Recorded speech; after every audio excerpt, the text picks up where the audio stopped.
Très heureux de vous retrouver pour ce magnifique mois de mai, pour ce printemps. Vous savez, dans la vie, il y a des choses qui reviennent régulièrement. Et il y a un phénomène étrange à l'intérieur de l'être humain, c'est que il y a comme ce qu'on appelle l'habitude, qui fait que nos sens s'endorment, s'éteignent. Il y a une désensibilisation par l'habitude. Et ça joue en notre faveur parfois, et parfois c'est un peu un problème. On peut s'habituer à des situations toxiques par exemple. On peut aussi ne plus vraiment voir la beauté du monde parce qu'on l'a toujours sous les yeux et que on perd un petit peu le contact et le fil. Et vous savez, dans la tradition chrétienne, le mois de mai est associé à la Vierge Marie, c'est-à-dire au féminin sacré, à la virginité de l'âme. J'ai donné de nombreux enseignements sur ce sujet parce que je trouve qu'à notre époque, nous avons plus que jamais besoin du féminin sacré dans notre vie, dans notre société, dans nos familles, dans nos couples, à l'intérieur de chacun de nous, puisque chacun de nous a les deux polarités bien sûr et doit étudier le féminin et le masculin sacré. Et je voulais vous faire un cadeau pour ce mois de mai et je partage ici avec vous un long extrait de cette formation qui est sur mon site internet sur les enseignements de la virginité de l'âme, de la Vierge Marie, qui viennent bien sûr de la tradition essénienne, qui ont été aussi énormément portés par Jésus, par Marie-Madeleine, par Saint Jean, le disciple bien-aimé. Voilà, je voulais partager ça avec vous parce que, vous voyez, c'est en réalité au niveau de l'énergie de l'année. Le printemps, c'est une période de renouveau, de rafraîchissement, de rajeunissement, un nouveau départ. Mais il y a en réalité, j'allais dire une science, peut-être c'est un peu fort, mais si vous regardez la nature, ici, elle a un savoir-faire du printemps. Il y a des choses qu'elle fait, des choses qu'elle ne fait pas. Pour mettre en œuvre toutes ces énergies du printemps, elle procède d'une certaine façon. Et pour l'être humain, la recherche de la virginité de l'âme, c'est-à-dire la feuille blanche, c'est-à-dire la neutralité, le calme, le silence, de retrouver peut-être ce point zéro à l'intérieur de nous qui fait qu'on est capable de réouvrir sur le monde des yeux d'enfant, de réouvrir notre cœur d'enfant sur le monde pour redécouvrir ce qu'on croyait connaître et laisser à la vie peut-être nous toucher à nouveau d'une nouvelle façon, dans un souffle printanier. Ça, c'est vraiment des enseignements qui me tiennent à cœur de partager pour que nous, la communauté au sens large des gens éveillés qui veulent travailler en conscience, nous nous reconnections à ces énergies dans le monde et dans la nature pour essayer d'être avec les énergies qui sont à l'œuvre aujourd'hui dans le réel. Et c'est ça, avoir le vent en poupe, c'est-à-dire vraiment pouvoir aller de l'avant et bénéficier de toutes ces énergies. Alors écoutez, je vous laisse sans plus tarder avec tous ces enseignements que j'ai partagés sur la Vierge Marie et je vous retrouve juste après pour vous annoncer une bonne nouvelle.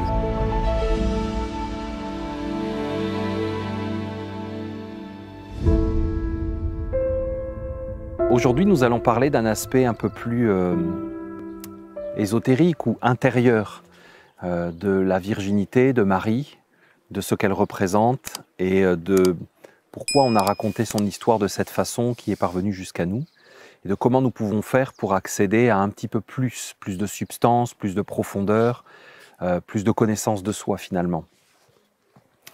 Le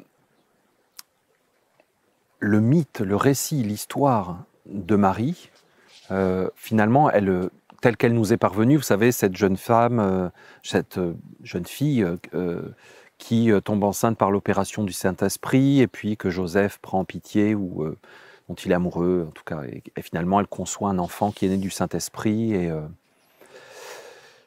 tout ce qu'on nous a représenté vient principalement d'un texte qui date à peu près du IIe siècle, le pseudo-évangile de Jacques, qui est un récit qui s'est énormément concentré sur la personne de Marie, sur sa fonction, sur sa nature, sur son rôle, sur ses motivations, sur sa destinée, sur le sens de ce qu'elle a fait, ce qu'elle a vécu, sur sa personne. En le lisant, on voit bien que c'est vraiment une mise en forme d'un récit avec une certaine intention et surtout un besoin de communiquer au plus grand nombre certaines idées clés.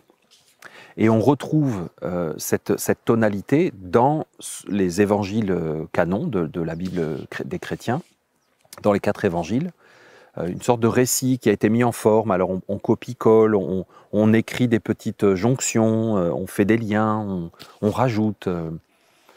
On voit vraiment ce même type de texte.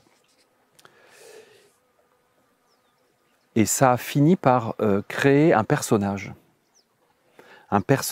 sur lequel nous projetons comme une icône. Hein. Une icône, c'est le mot grec, donc c'est une image sur laquelle nous projetons nos espoirs, nos peurs, nos doutes, nos besoins, nos manques, nos idéaux. Et donc, nous avons constitué une image de la Vierge Marie qui est devenue et qui est réelle dans plusieurs mondes, c'est-à-dire qu'elle est aussi réelle dans un monde onirique, un monde énergétique, subtil, mémoriel. On a fabriqué une image, comme on a fabriqué une image de Jésus, des apôtres, de toute cette histoire. Et on a fabriqué cette image qui s'est répandue dans toute la chrétienté et que l'on prie. Comme je l'ai dit dans la vidéo précédente, ce qui nous intéresse, ce n'est pas réellement de nous concentrer sur une tierce personne pour l'examiner comme une dissection. Ce qui nous intéresse, c'est ce qui résonne à l'intérieur de nous, ce qui est commun à nous deux. Qu'est-ce qui est commun entre la Vierge Marie, ce qu'elle a vécu, et moi, et ce que je vis aujourd'hui, ce que je peux vivre? En quoi l'histoire de la Vierge Marie m'intéresse? Si je veux me détacher de croyances, d'une sorte de foi un peu théorique, un peu abstraite, d'un espoir de survie ou de protection parce que j'ai peur des malheurs qui peuvent m'arriver. Une fois que je veux sortir de ça, en quoi la Vierge Marie est pertinente? En quoi son histoire est pertinente? En quoi elle peut me concerner?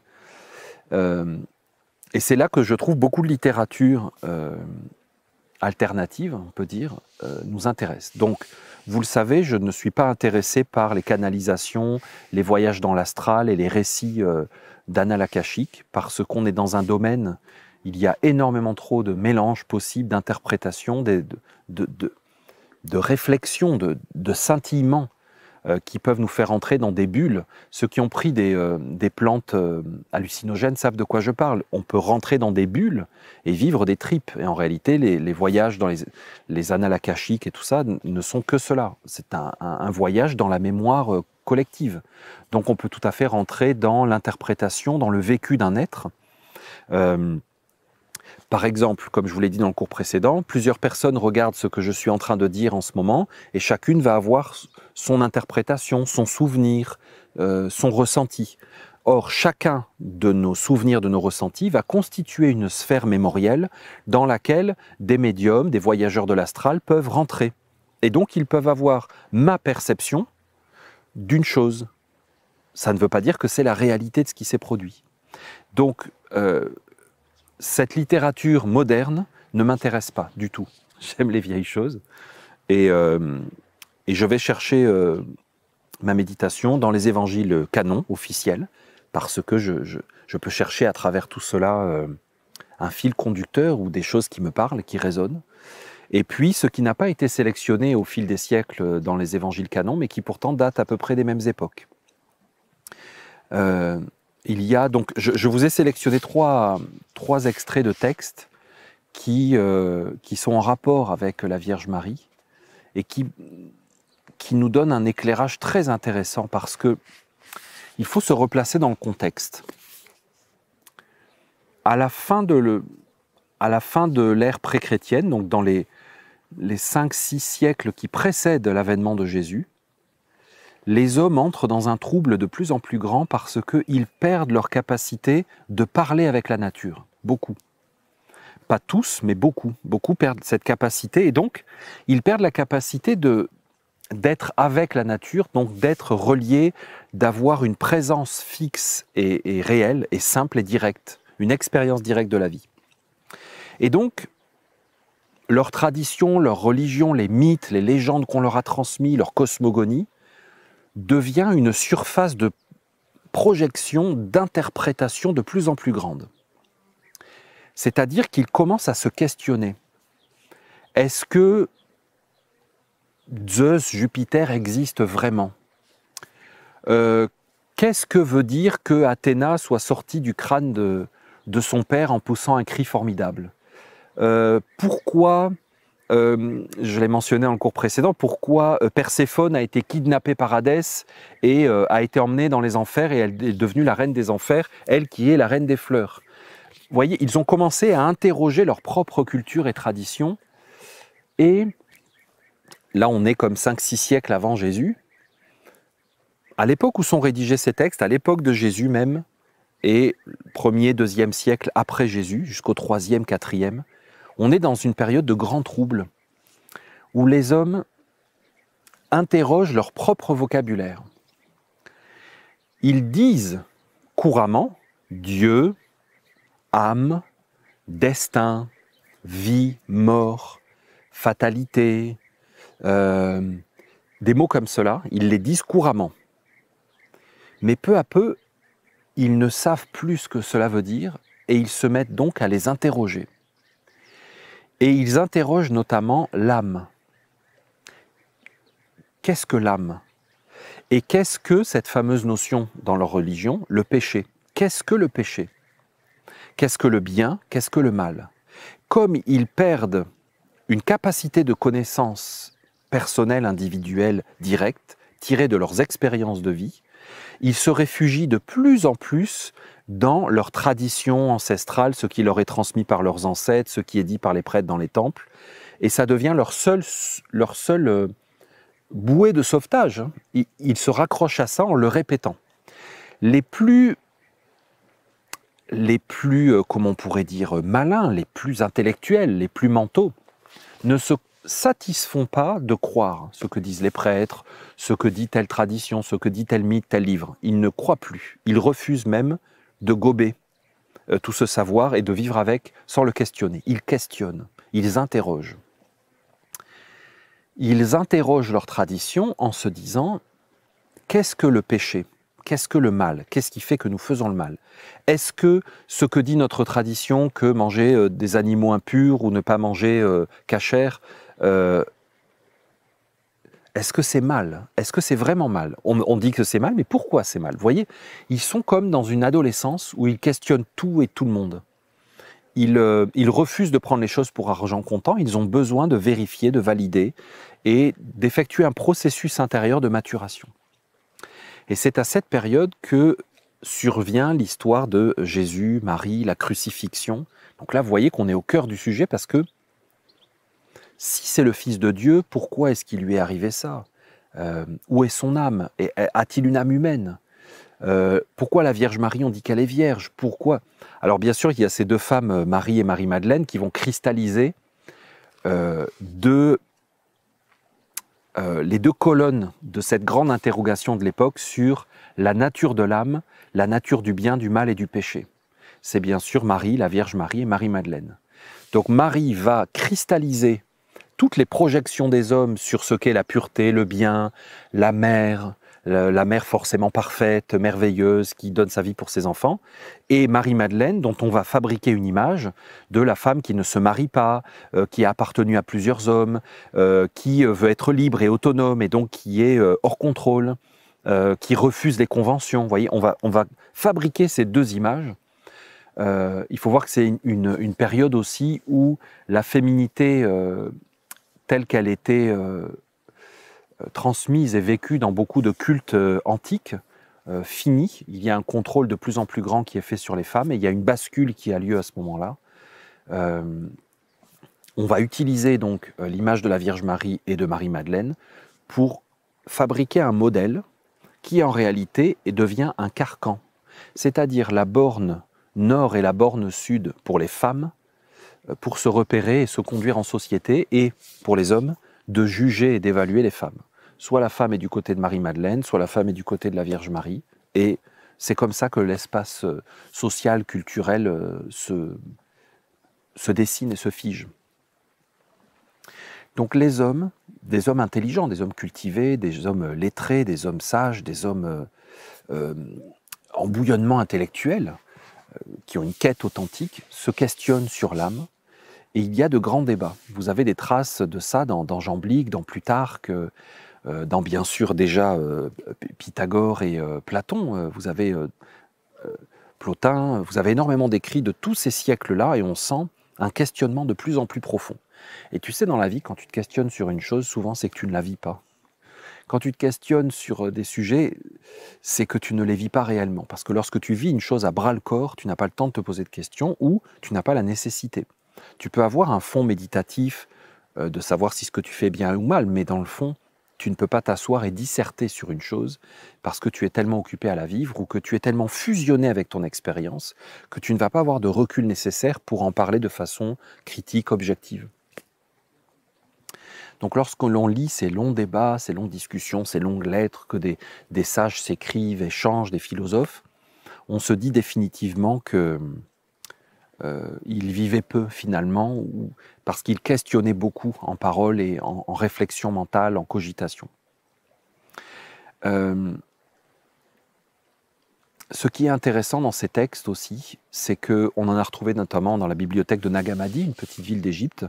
Alors c'est effrayant parce que ce sont des paysans qui ont retrouvé des jarres scellées avec de très nombreux manuscrits à l'intérieur, et ils ont dit aux Européens qui voulaient leur acheter, ils leur ont dit « Oh, mais on en avait plein, on s'en est servi pour allumer le feu. Hein. » Ça fait de la peine parce qu'on ne sait pas ce qu'ils ont brûlé. Ils ont brûlé des trésors comme ça.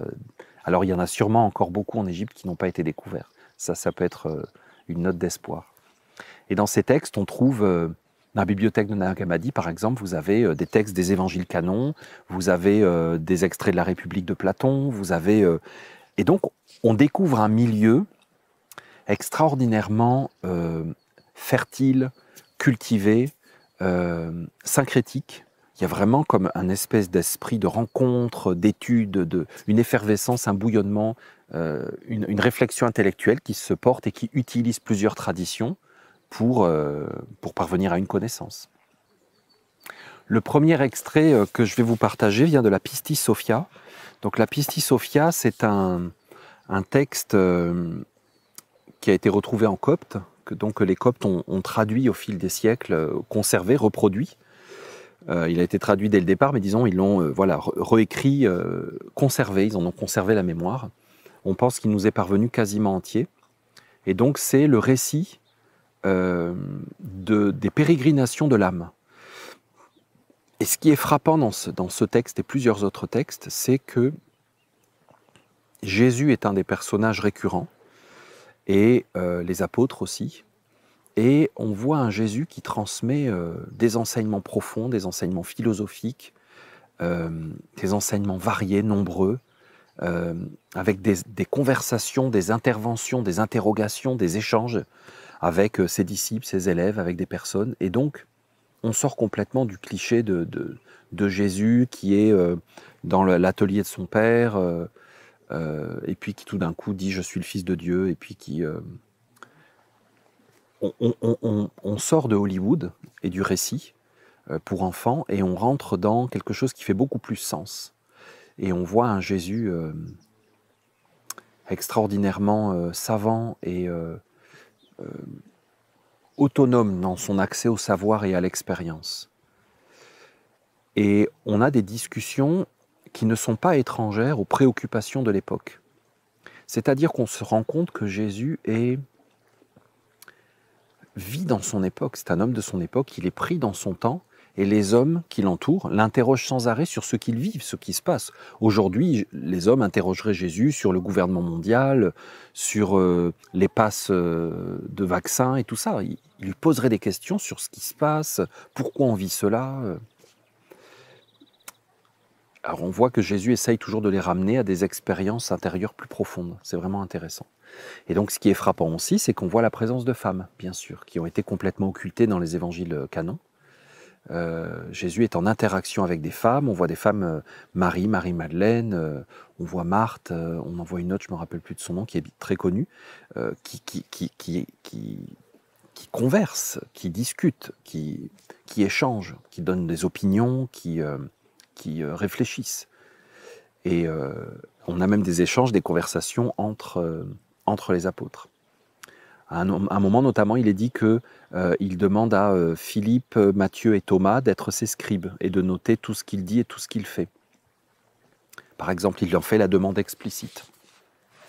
Et dans la Pistis Sophia, Jésus décrit le parcours de l'âme, comment l'âme apparaît, naît, d'où elle vient, comment elle rentre dans une matière. Alors, dans la traduction française, on a gardé le nom de Barbello, qui est comme un nom propre, mais qui veut dire quelque chose. Donc, moi, je n'aime pas garder les noms propres nécessairement. Je trouve que ça rend les choses inutilement merveilleuses et incroyables. Donc, j'aime bien dire la matière primordiale. Voilà. Ce que le traducteur a gardé en copte comme barbello ou en grec ancien.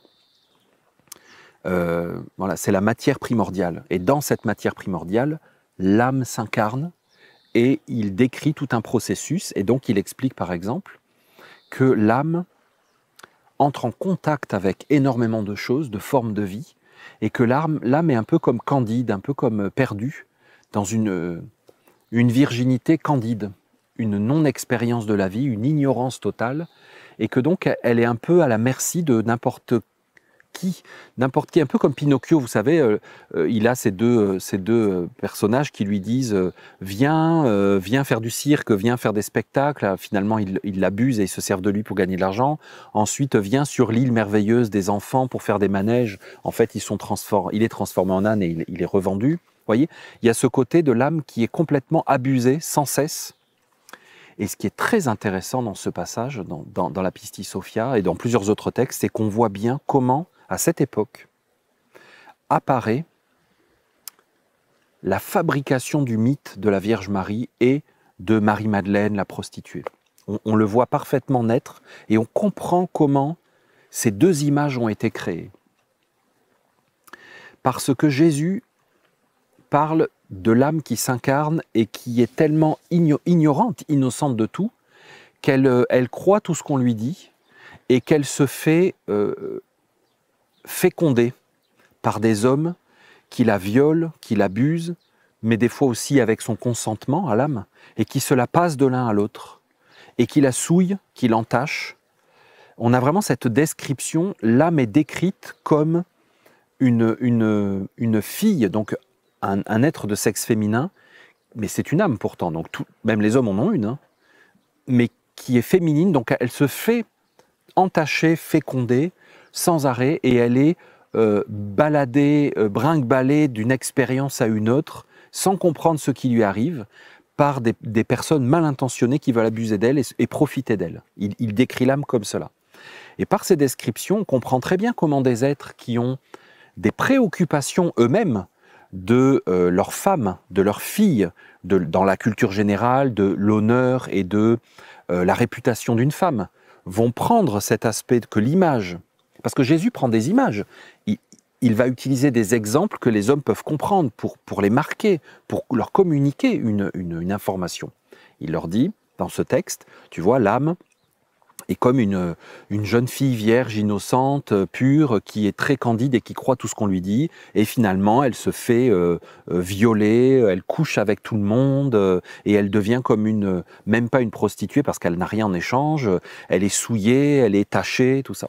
Il décrit ça, il fait un comparatif pour expliquer, et on comprend que certains hommes se sont arrêtés à cela, et ont projeté cette notion sur les femmes physiques, alors que Jésus parle de l'âme, il parle de tout le monde, de nous tous.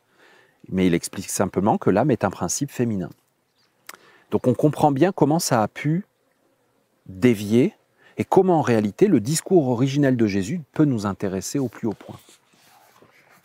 Donc j'ai sélectionné un petit extrait, et il dit que finalement l'âme se corrompt au contact du chaos dans cette matière, puis il dit que il y a une couronne de vertu qui se pose sur la tête de l'âme et qui la purifie entièrement. Ce qui n'est pas sans nous rappeler la couronne de la Vierge Marie. Hein. C'est intéressant de retourner aux sources parce que du coup, si on va dans une église au bord de la route et qu'il y a une statue de la Vierge Marie, on comprend pourquoi elle a sa petite couronne. C'est vraiment intéressant parce que tout prend du sens. Même si ceux qui l'ont fait n'ont pas nécessairement accès à l'intérieur du savoir, à la profondeur du savoir, et ils l'ont fait avec juste beaucoup d'amour et de bonne volonté et de foi, et dans une grande simplicité un peu enfantine, on comprend pourquoi ils l'ont fait et on se rend compte qu'il y a un sens caché comme dans Pinocchio. Vous voyez Pinocchio, vous comprenez après le sens caché et donc que ça a une utilité, une profondeur. Donc voilà le texte que prononce l'âme, donc Sophie, la sagesse. L'âme qui vient de recevoir la couronne se met à chanter. Et elle dit, « Ô lumière, sois une couronne sur ma tête, et je ne la détruirai pas. J'en prendrai soin. Je ferai attention à la responsabilité que tu poses sur moi. Afin que les émanations de l'arrogant, l'arrogant c'est qui? C'est pas un personnage comme Satan ou Lucifer qui sera à l'extérieur. L'arrogant c'est nous, c'est toi, c'est moi. C'est nous lorsque nous croyons que la vie est mal faite et qu'elle devrait être autrement et que nous allons arranger la vie. Notre civilisation entière est basée là-dessus. Ô lumière, sois une couronne sur ma tête et je ne la détruirai pas, afin que les émanations de l'arrogant ne m'assaillent pas. Je ne veux pas être assailli par tout ce monde de l'homme fabriqué. Je vais prendre un exemple très trivial et très simpliste. L'arrogant dit, il y a une maladie dans le monde, nous devons éradiquer la maladie, nous fabriquons un vaccin industriel et tu es obligé de te faire vacciner. Et nous allons faire des campagnes de presse, des campagnes médiatiques, nous allons te saouler jusqu'à ce que finalement tu dises « bon d'accord, allez-y ». Ça, c'est une émanation de l'arrogance. Et donc là, l'âme couronnée dit « afin que les émanations de l'arrogant ne m'assaillent pas ». Et là, vous voyez la Vierge Marie, dont je vous ai dit dans la vidéo précédente que elle est morte vierge dans le sens qu'elle n'a pas été entachée par le monde, elle a été préservée par sa sagesse des émanations du monde, du bruit, du chaos, du désordre, de tout ce que nous voyons dans les médias tous les jours, de tout ce qui nous saoule un peu. Donc l'âme continue son discours, elle reçoit la couronne, elle dit qu'elle va en prendre soin et qu'elle va faire attention à ne pas se faire perturber par tout ce qui vient du monde artificiel, arrogant. Et lorsque seront ébranlées toutes les matières, moi, je ne serai pas ébranlé. Ça veut dire, par cette couronne, par la présence, par ma reliance avec le divin, moi, l'âme, je sais qu'à l'intérieur de moi, il y a des matières que j'ai accumulées, des matières qui ne sont pas moi. L'âme n'est pas matérielle, mais il y a des matières. Ces matières vont être ébranlées, c'est-à-dire que je vais remettre en question des choix de vie, des relations que j'ai, des façons de vivre que j'ai, je vais les remettre en question. Eh bien, lorsqu'elles seront ébranlées et qu'elles vont probablement se détacher de ma vie, je ferai bien la distinction et moi, je resterai intègre. Je resterai entière et je ne tremblerai pas parce que je sais qui je suis. Je ne suis pas ces choses extérieures qui ont été implantées en moi par ma fréquentation du chaos. Et quand toutes mes matières, donc l'âme reconnaît qu'elle s'est appropriée ces choses, lorsque toutes mes matières seront perdues, qu'elles restent dans le chaos, je suis capable de me détacher et de rendre au chaos ce qui lui appartient. C'est elles, ces matières, qui verront les émanations de l'arrogant, ça veut dire elles poursuivront leur chemin, elles verront où ça les mène. Mais moi, je ne serai pas ébranlé. Je le mets en discours d'aujourd'hui. Je me détacherai de cette folie de contrôle social croissant, de contrôle absolu de la pensée et tout ça. Et je m'en extrairai, et à l'intérieur de moi, il n'y aura plus rien qui vient de ce monde. Je ne serai pas ébranlé. Je le mets en contexte, vous savez, quand on a annoncé le premier confinement, je vous ai fait une vidéo et je vous ai dit, il y a les 4 éléments à l'intérieur de vous. Par amour pour les esprits de la nature, ne soyez pas, ne tombez pas dans le trouble. L'âme dit, il va se passer des choses à l'extérieur, moi, je ne serai pas ébranlé, je ne serai pas touché parce que je suis qui je suis intègre. Je le mets dans le contexte de la Vierge Marie.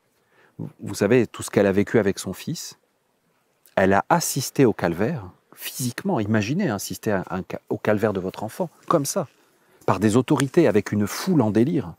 Et les médias, aujourd'hui les médias c'est la foule. Elle sait, elle perçoit, elle sent, elle vit que ce sont des matières. et qu'elle doit porter une couronne. Et elle dit, je ne détruirai pas la couronne. C'est ce qu'elle a vécu. Marie a vécu et a fait et a agi selon ce que récite, ce que explique Jésus dans ce récit de la Pistis Sophia. Elle continue l'âme. L'âme, la Sophie, la Sophia parle. Car la lumière est avec moi, ok, et moi aussi, je suis avec la lumière. Ça ne peut pas dire la même chose.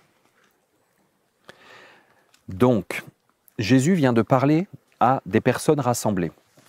Et il leur dit, « Ces paroles furent donc dites par Pistis Sophia, puisqu'il vient de tout expliquer, que celui parmi vous qui connaît le sens de ces paroles s'avance et qu'il en profère l'explication, qu'il dise. » Et vous savez qui est la première à se lever et à parler? C'est la Vierge Marie. La Vierge Marie se lève et parle.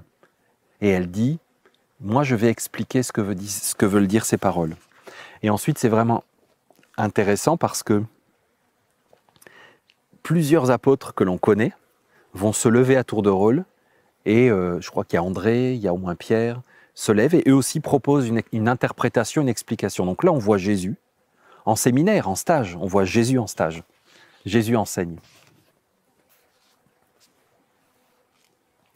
Marie, la mère de Jésus, s'avança alors et dit, deux points, ouvrez les guillemets, « Mon fils, selon le monde », ça veut dire pour le monde, tu es mon fils.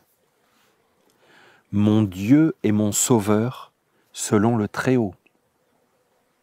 Elle fait la distinction, elle a compris que selon le monde, c'était son fils, il l'appelle sûrement maman, mais elle sait qu'en réalité, c'est une âme supérieure qui vient la sauver, l'enseigner. Ordonne-moi de proférer l'explication des paroles qu'a prononcées la Pistis Sophia. Elle lui demande l'autorisation explicite de parler. Mais Jésus répondit, « Toi aussi, ô Marie, toi qui as pris forme dans la matière universelle. Toi aussi, tu as pris forme dans la matière universelle, comme nous tous, et as pris une ressemblance avec les vierges de lumière. Les vierges de lumière. Les vierges de lumière. Tu as pris une ressemblance. Tu as pris la forme. Et toi qui as pris une ressemblance avec les vierges de lumière, selon la lumière, donc pas sur le modèle de ce que ton père, ton grand-père t'ont appris sur les vierges de lumière, la nécessité de la virginité. Ça serait bien si tu étais bonne sœur, Marie, que tu restais vierge, que tu te mariais avec Jésus. Pas ça. Selon la lumière. Donc tu as pris une ressemblance avec les vierges de lumière, selon la lumière. Donc dans l'origine du principe de ce que est une vierge de lumière. Toi et l'autre Marie, la bienheureuse, Marie-Madeleine, puisqu'on la voit intervenir plus tard à d'autres moments de la Pistis Sophia. La bienheureuse. Les ténèbres ont existé à cause de toi. En réalité, il parle du corps. Jésus dit à sa mère, « Tu m'as donné un corps de ténèbres, un corps physique, dense, mortel, un morceau de viande quelque part, même s'il est extraordinaire, mouvant, organisé, mais en lui-même, les ténèbres ont existé à cause de toi, Marie. Tu as été la porte pour les ténèbres, pour un corps. Et de toi encore est sorti le corps inconscient où j'habite et que j'ai purifié. Maintenant parle, il lui donne l'autorisation. Il dit à Marie, tu es une âme, tu es rentrée dans la matière, tu t'es incarnée, tu as pris la forme d'une vierge de lumière, telle qu'elle existe comme un archétype dans les mondes de la lumière, et tu as mis au monde moi, mais pas moi vraiment. Tu as mis au monde mon corps inconscient, mon corps ténébreux, mon corps de matière. Quelque part, Jésus lui dit, tu ne m'as pas vraiment mis au monde, tu as mis au monde cette partie ténébreuse de moi. Et ça veut dire que Marie le voit clairement et l'a accepté tout à fait. Elle a mis au monde cette partie de son enfant. Et il dit ensuite que Jésus, il l'a purifié lui-même, il a dû faire ce travail de purification. On est loin de beaucoup de mythes.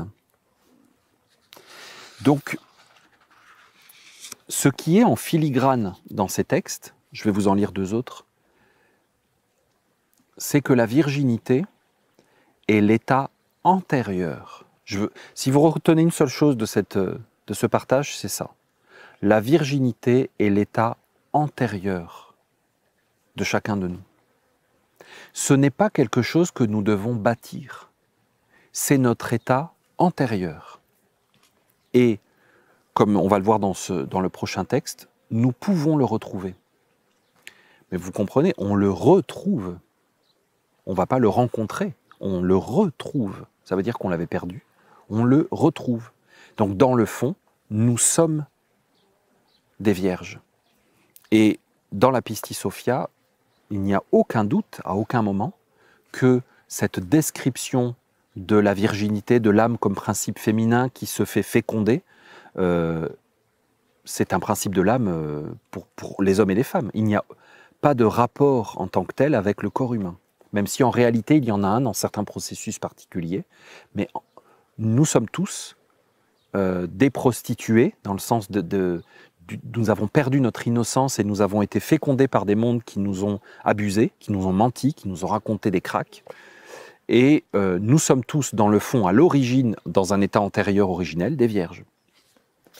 Donc il n'y a aucune raison de faire de Marie, la Vierge Marie et Marie-Madeleine des modèles qui ont vécu il y a 2000 ans et des marionnettes pour toutes les femmes.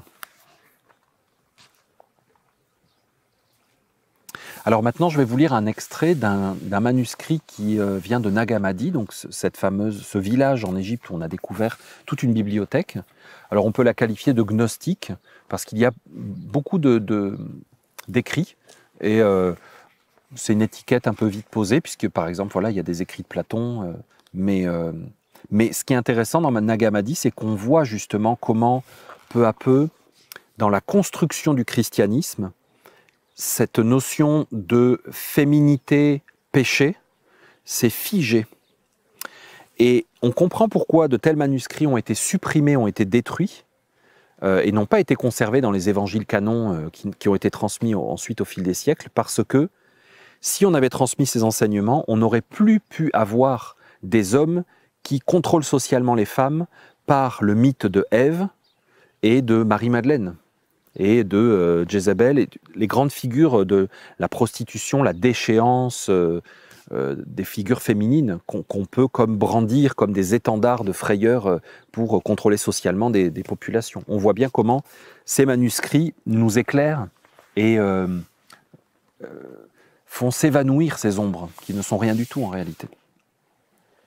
Donc dans un texte qui s'appelle l'exégèse de l'âme, et on voit bien déjà la tendance de ceux qui l'ont écrit à mettre l'emphase sur la prostitution, la souillure. Ils répètent énormément ce vocabulaire. On voit se mettre en place, malgré que ce texte est encore assez clair, on voit que se met en place un focus, une attention particulière de la part de ces hommes, et on voit comment ça va glisser progressivement et qu'ils vont commencer à pointer du doigt à l'extérieur les femmes physiques comme étant la seule incarnation du processus de la souillure, de la corruption avec le monde et de la prostitution. Alors qu'au départ, elle concerne tout le monde. Et qu'il faut d'abord parler de soi avant de parler des autres. Donc il décrit, voilà, l'âme, elle est abusée, violée, salie, passée d'un homme à un autre. Puis, on voit tout d'un coup un processus que chez les Esséniens, on appelle le bon retournement du cœur. L'âme, tout d'un coup, mais le texte n'insiste pas, il fait que le citer, mais je trouve que c'est très important. C'est une articulation, tu vois, c'est une transition, un passage d'un état à un autre. Tout d'un coup, l'âme arrive à une sorte d'épuisement de ses expériences, mais en même temps de maturité. L'âme n'est plus dans cet état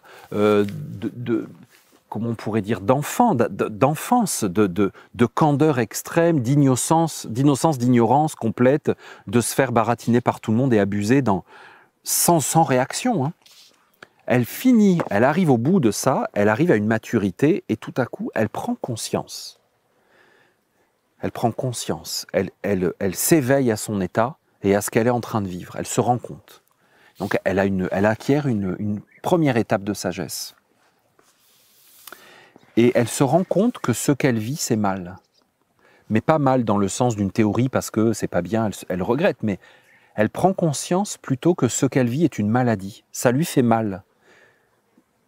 C'est un mal dans le sens un mal des mots, quelque chose qu'elle subit, qui la fait souffrir, qui la rend mal à l'aise et qu'elle ne veut plus vivre.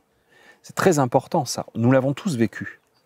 Si nous nous sommes éveillés aujourd'hui à autre chose que l'actualité mondiale et les apparences du monde de l'homme, c'est que nous avons vécu à un moment ce retournement sur nous-mêmes en nous disant « il y a autre chose, c'est pas possible ».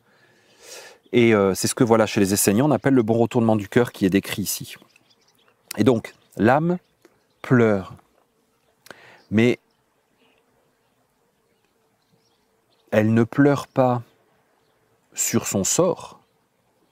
Il est écrit que elle prend conscience de ses maux et elle pleure vers le Père. Donc l'âme fait une sorte de retournement pour chercher le Père, c'est-à-dire le principe originel des choses. Parce qu'elle se rend compte qu'elle ne fait que vivre des conséquences, des effets, des images, des scènes, des films, des scènes de théâtre. Et tout d'un coup, elle se dit, mais toi qui es à l'origine de tout, je m'adresse à toi, parce que toi, tu vas me donner la vraie information. J'arrête de ne parler qu'à des exécutants ou qu'à des acteurs. Je veux parler directement à celui qui a écrit tout cela. Donc l'âme pleure vers le Père. Alors le Père, qu'est-ce qu'il fait? Instantanément, c'est écrit, instantanément, il n'y a pas de délai. Il n'y a pas de « oui, mais tu es une pécheresse, donc il faut attendre très très longtemps ». Non, instantanément. Donc c'est pour ça qu'on dit chez les chrétiens qu'on peut être rené, on peut être sauvé. Vous voyez qu'il y a cette idée d'instantanéité de la conversion et du rachat et d'être sauvé, qu'on peut être sauvé tout de suite par Jésus instantanément. Ça vient de ces textes anciens. Bien sûr, ça a été complètement transformé. Instantanément, le Père détourne la matrice de l'âme des réalités extérieures et il la retourne vers l'intérieur. Donc vous voyez, il y a ce que les Esséniens appellent le retournement du cœur. On retourne. Et là, il explique ce qu'il vient de dire qui est extrêmement bizarre. Je relis la phrase. Le Père détourne la matrice de l'âme des réalités extérieures et la retourne vers l'intérieur. Car il n'en va pas ici comme pour les femmes.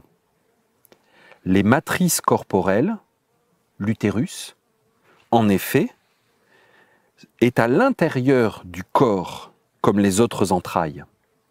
On est d'accord, si tout va bien. L'utérus est à l'intérieur du corps.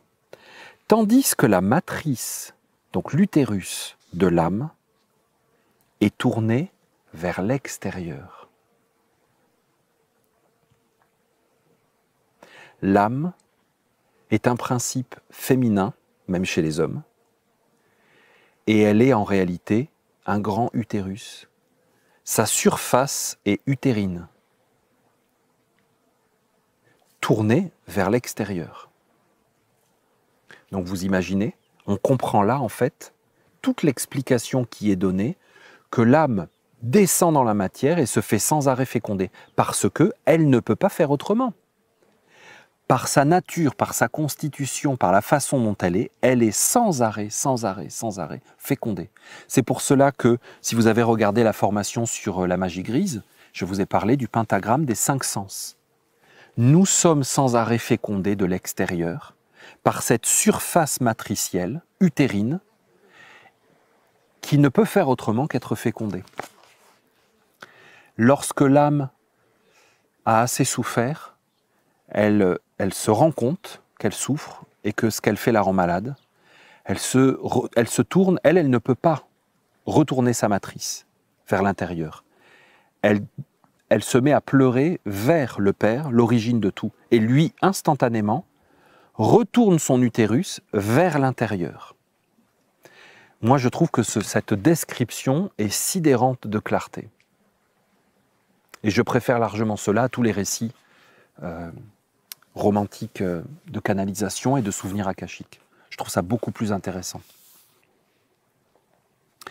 Donc il dit, l'utérus d'une femme physique est tourné vers l'intérieur avec ses autres entrailles, tandis que chez l'âme, comme chez l'homme, la partie de la reproduction est extérieure. Donc je ne vais pas revenir sur quelques clés que je vous ai données à demi-mot dans le cours sur l'amour et les relations, dans le cours sur la sexualité, mais il y a des liens à faire. Si donc, par la volonté du Père, ce n'est pas une volonté de nous, ça doit être le Créateur originel qui peut faire cela. La matrice de l'âme se tourne vers l'intérieur. Elle est baptisée. Le baptême, c'est le retournement de la matrice vers l'intérieur.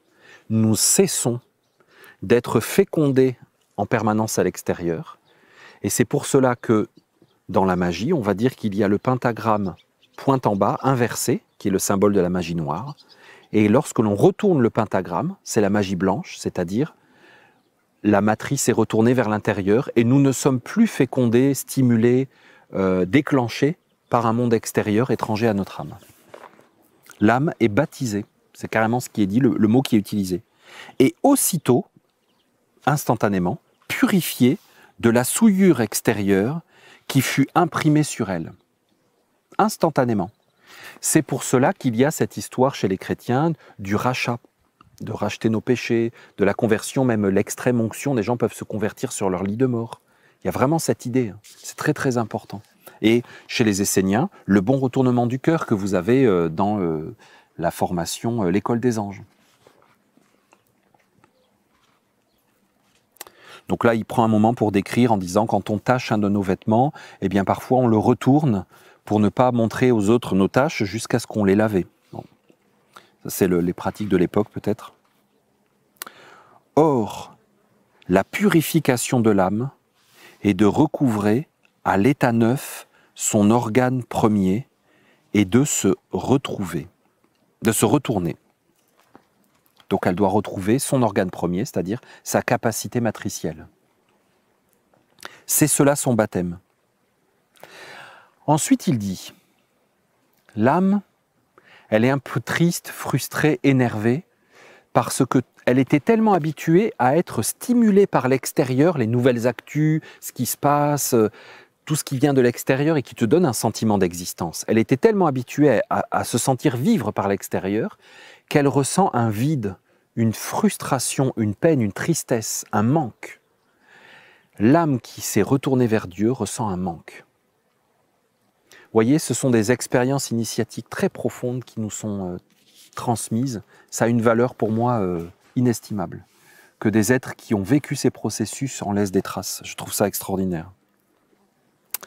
Et donc, qu'est-ce qui se passe puisqu'elle n'a plus d'échange sexuel et de satisfaction orgasmique avec le monde qui l'entoure, qui était impur parce qu'elle-même s'est rendue compte qu'elle se faisait abuser parce que ce n'est pas elle.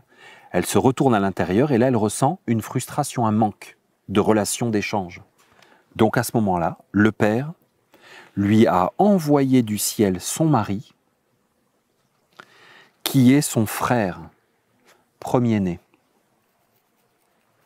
Ça veut dire que Dieu a émané un être de nature fécondante et masculine, puis il a émané un être féminin, de nature féminine et réceptive, mais en chacun de nous. En chacun de nous. Et donc l'âme a besoin de retrouver son pôle masculin. Et à ce moment-là, c'est son mari aussi. Elle se fait féconder par elle-même de l'intérieur. Il y a donc à l'intérieur de l'âme un pôle féminin, un pôle masculin, et donc une nature d'infidélité, de transgression, de prostitution, de fécondation de partenaires multiples, et une nature de fidélité, de mariage et d'union. Vous voyez comment ce processus intérieur, cette connaissance de soi, des corps énergétiques subtils, de la vie de notre âme, a pu se refléter comme un écho lointain dans toutes ces fables qui ont servi à construire des sociétés, des mariages, la peur de l'adultère et toutes ces choses-là. Et donc le cliché de Marie-Madeleine. Et là, il y a un passage très beau où il dit l'âme, donc elle est mariée avec son frère premier-né. On comprend aussi les histoires en Égypte où on dit que le pharaon épousait sa sœur comme reine, etc. Vous voyez, c'est pas forcément physique, hein. C'est subtil. Donc là, l'âme, elle est purifiée instantanément, elle est comme guérie, régénérée. Et là, il dit, elle rentre dans sa chambre nuptiale et elle attend, elle parfume la chambre, ça veut dire qu'elle prend soin de son espace intérieur. On pourrait se poser la question, nous, qu'est-ce qu'on fait dans notre vie comme pratique pour parfumer notre espace intérieur? Et là, il emploie le mot que je trouve très joli, elle guette son époux, elle le guette. Elle s'assoit dans la chambre, il dit elle s'assoit et elle le guette. Et je trouve que c'est une très belle description de l'attitude de ce pôle féminin à l'intérieur de notre âme qui vit dans l'attente de sa nature masculine, de son Dieu, de son mari. Je trouve ça très beau. Et il explique plus loin carrément, il le dit carrément, c'est pour cela qu'il est écrit que l'homme et la femme, dans la Genèse, il est dit ça, que l'homme et la femme, entre guillemets, deviendront une seule chair. Donc là, il donne l'explication d'une parole de la Genèse qui est utilisée depuis des siècles pour rendre prisonniers les hommes et les femmes dans des relations souvent, même quand elles ne sont pas fonctionnelles, et soumettre la femme à l'autorité de l'homme. Il y a deux passages de la Genèse qui sont cités. Ils deviendront une seule chair et le Seigneur de la femme est son mari. Dans la Genèse, il est dit ces paroles et elles sont utilisées dans la vision judéo-chrétienne du mariage et des relations hommes-femmes et de la hiérarchie. L'homme et la femme deviendront une seule chair, le Seigneur de la femme est son mari. Lui, il explique dans ce manuscrit de Nag Hammadi, c'est pour cela qu'on a écrit ça, que le Seigneur de la femme est son mari. C'est par la vie de l'âme, qui n'a aucun rapport avec les hommes et les femmes physiquement. C'est un processus intérieur. Le Seigneur de notre pôle féminin dans notre âme, c'est notre pôle masculin. Ça ne doit pas être le gouvernement et les médias et la stimulation extérieure qui nous conditionne et qui nous identifie, qui nous dit qui nous sommes. Donc vous voyez, dans la Genèse, ce sont des paroles de libération très importantes, essentielles, qui ont été cachées, déformées. Et nous avons dans ces manuscrits, on comprend donc pourquoi ils ont été absolument pourchassés, et que sûrement beaucoup regrettent qu'ils aient été redécouverts en 1945, on a des clés de compréhension, c'est clair comme de l'eau de roche. C'était toute une science qui était très bien connue.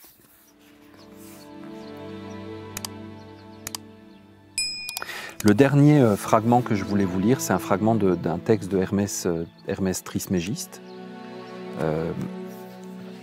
qui est très intéressant aussi.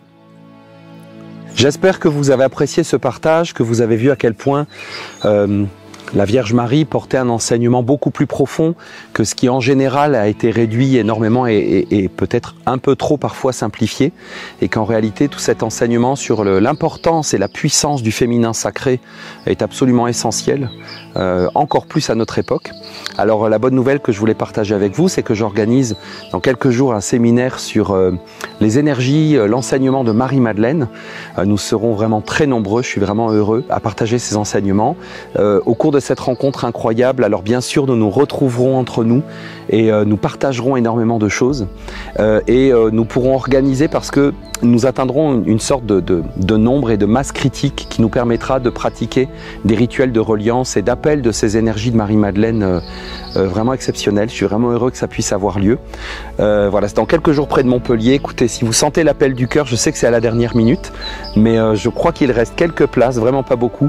Si vous sentez que c'est pour vous, que ça résonne et que vous voulez nous rejoindre, être avec nous pour partager cette expérience et participer à cette invocation des énergies de Marie-Madeleine pour renforcer la présence, la lumière et le féminin sacré dans l'humanité, alors rejoignez-nous, vous êtes les bienvenus, mon équipe et moi-même nous vous attendons. On se retrouve près de Montpellier, toutes les infos sont dans la description ou sur mon site internet. N'hésitez pas aussi à partager l'information à des personnes que vous connaissez qui pourraient être intéressées pour venir avec vous pour passer ces moments incroyables. Alors dans tous les cas, merci de m'avoir écouté jusqu'au bout et on se retrouve très bientôt près de Montpellier avec Marie-Madeleine dans sa présence, dans son énergie, dans sa lumière, dans son amour. À bientôt.